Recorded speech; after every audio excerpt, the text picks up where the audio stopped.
This RE/MAX Realty Professionals property video is presented by Lesa Miller. This home needs complete renovation. There's an old cabin that is part of the house. Original cabin is rough-hewn timbers and Brown County stone. Barn is 62 by 28, near Plum Creek and Lake Lemon.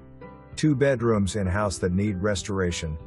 This property consists of 5 parcels, exclude wood stove, near Yellowwood State Forest, just in time for deer hunting. For more information, review the details below.